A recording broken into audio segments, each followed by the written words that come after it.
Tujuan pernikahan. Manusia sebagai makhluk sosial tidak mungkin dapat hidup sendiri. Ia pasti membutuhkan orang lain untuk berkomunikasi, melaksanakan tugas dan memenuhi segala kebutuhannya. Selain itu manusia juga dikaruniai nafsu berupa kecenderungan tabiat kepada sesuatu yang dirasa cocok. Kecenderungan ini merupakan satu bentuk ciptaan yang ada pada diri manusia, sebagai urgensi kelangsungan hidupnya. Seperti makan, minum dan menikah. Lebih spesifik, Islam adalah agama kehidupan yang menghargai insting biologis, seks, yang merupakan bagian penting dari kehidupan ini. Sudah menjadi sunatullah, bahwa Islam mampu menangani semua itu secara seimbang, menarik dan objektif, selama manusia masih menganggap perkawinan merupakan elemen penting dalam kehidupan ini. Syariat yang ditentukan Islam mengajak pasangan suami istri untuk selalu berusaha menemukan kebaikan, keteguhan dan perjuangan pasangannya di samping hanya sekedar kenikmatan berhubungan badan. Maka Rasulullah Shallallahu Alaihi Wasallam memberikan anjuran kepada para pemuda yang belum menikah agar segera menikah, karena begitu besarnya faedah dan tujuan yang ada padanya. Di antaranya faedah dan tujuan yang utama adalah 1. Menjalankan perintah Allah Subhanahu wa Ta'ala, sebagaimana hal ini tertuang dalam firman-Nya. Dan kawinkanlah orang-orang yang sendirian di antara kamu, dan orang-orang yang layak berkawin, dari hamba-hamba sahayamu yang lelaki dan hamba-hamba sahayamu yang perempuan. Jika mereka miskin Allah akan memampukan mereka dengan kurnia-Nya. Dan Allah maha luas pemberiannya, lagi maha mengetahui. 2. Meneladani sunnah Rasulullah Shallallahu Alaihi Wasallam. Sebagaimana dikisahkan dalam hadits bahwa suatu ketika Rasulullah Shallallahu Alaihi Wasallam didatangi oleh 3 orang. Yang pertama mengatakan bahwa dirinya akan melaksanakan salat malam secara terus-menerus, yang kedua mengatakan bahwa dirinya akan melaksanakan saum sepanjang masa saum dahar. Adapun yang ketiga mengatakan bahwa dirinya akan menjauhi wanita dan tidak akan menikah untuk selama-lamanya. Maka seketika itu, Rasulullah Shallallahu Alaihi Wasallam marah dan mengatakan bahwa barang siapa yang membenci sunnah beliau Shallallahu Alaihi Wasallam, maka ia bukan dari golongan beliau. 3. Agar orang yang beriman mengetahui kenikmatan di dunia berupa berhubungan badan dan membandingkannya dengan kenikmatan di akhirat nanti. Dengan mengetahui nikmat yang telah Allah Subhanahu wa Ta'ala anugerahkan kepada seorang yang beriman, berupa kenikmatan berhubungan badan, maka seorang yang beriman akan membandingkannya dengan kenikmatan yang akan diperoleh orang-orang yang senantiasa taat terhadap perintah-perintahnya dan menjauhi segala larangannya, yang akan Allah berikan pada kehidupan yang kekal di surga. Kenikmatan yang berlipat ganda yang belum pernah seorang pun merasakannya. Sehingga hal itu akan menambah keimanan dan ketakwaan seseorang kepada Allah Subhanahu wa Ta'ala.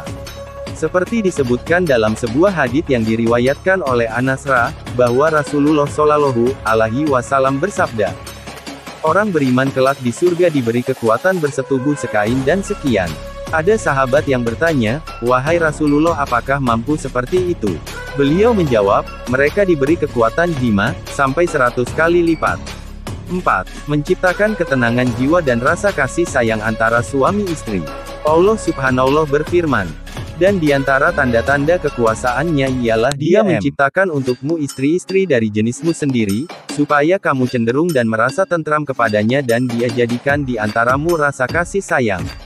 Sesungguhnya pada yang demikian itu benar-benar terdapat tanda-tanda bagi kaum yang berfikir. 5. Melestarikan keturunan, dan mendapatkan generasi yang solih yang siap berjuang di jalan Allah Subhanahu wa Ta'ala demi menegakkan kalimatullah di muka bumi ini.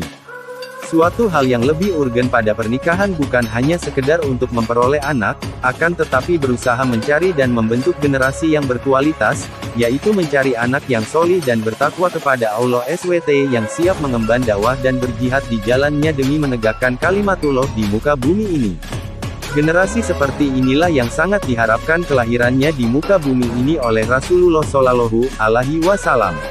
Dikisahkan dalam hadits bahwa suatu ketika Sulaiman bin Daud AS berkata, sungguh pada malam hari ini aku akan menggilir 100 istri atau dikatakan 99. Setiap dari mereka akan melahirkan para penunggang kuda yang siap berjuang di jalan Allah. Maka sahabatnya berkata kepadanya, ucapkanlah insya Allah jika Allah menghendaki. Akan tetapi, dia lupa untuk mengucapkan insya Allah, maka tidak ada seorang pun dari istrinya yang hamil melainkan hanya satu saja yang kemudian melahirkan separuh orang. Maka Rasulullah Shallallahu Alaihi Wasallam bersabda, demi jiwa Muhammad yang berada di tangannya, seandainya dia Sulaiman mengucapkan insya Allah, sungguh anak-anaknya akan menjadi penunggang kuda yang siap berjihad di jalan Allah.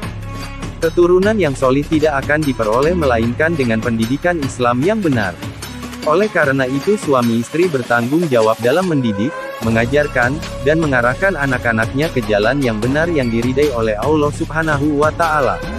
Maka Rasulullah SAW menganjurkan kepada seorang muslim agar menikah dengan wanita yang memiliki rasa sayang, baik kepada suaminya ataupun kepada anaknya, di samping harus subur, yang mampu melahirkan banyak anak.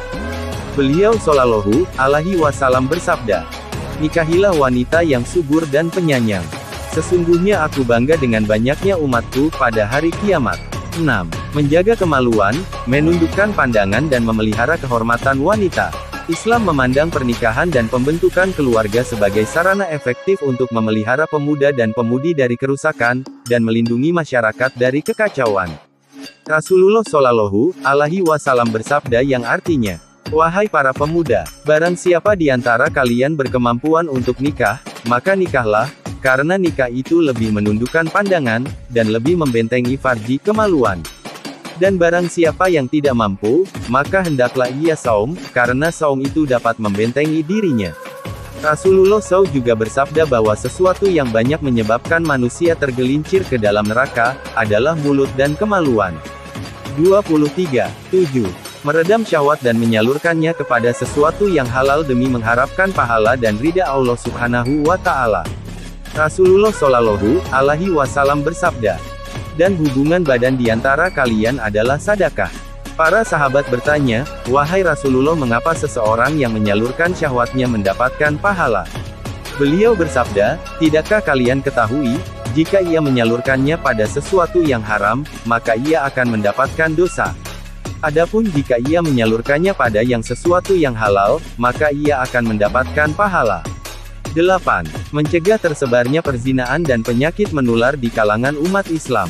Rasulullah bersabda yang artinya, wahai kaum muhajirin, ada 5 perkara, jika telah menimpa kalian, maka tidak ada kebaikan lagi bagi kalian. Dan aku berlindung kepada Allah, semoga kalian terhindar darinya. 5 perkara itu ialah tidak merajalela praktek perzinaan pada suatu kaum sampai mereka berani berterus terang melakukannya, melainkan akan terjangkit penyakit menular dengan cepat, dan mereka akan ditimpa penyakit-penyakit yang belum pernah menimpa umat-umat yang lalu. Sungguh mendidik tabiat biologis dan mensucikannya serta mengarahkannya kepada jalan yang benar merupakan sesuatu yang sangat penting untuk diperhatikan. Sebab, keselamatan dan kebangkitan umat tergantung padanya. Oleh karena itulah kaum muslimin tidak berselisih pendapat tentang disyariatkannya pernikahan. Bahkan hukumnya wajib bagi orang yang takut terjebak dalam kemaksiatan dan kemungkaran, apalagi jika pemahaman agamanya lemah dan banyaknya godaan. Tujuan-tujuan pernikahan sebagaimana yang telah dijelaskan dalam Al-Quran dan As-Sunnah di atas menunjukkan bahwa perlunya kematangan dan kesiapan mental bagi yang ingin melaksanakan pernikahan. Kematangan dan persiapan menunjukkan bahwa pernikahan yang dilakukan berada pada tataran yang sangat serius yang tidak hanya memperhatikan aspek biologis akan tetapi sesuatu yang tidak kalah penting adalah memperhatikan aspek psikologi dan dengan berdasarkan inilah diduga kuat bahwa pernikahan dimasukkan ke dalam kategori ibadah. Terima kasih, jangan lupa subscribe di channel kami.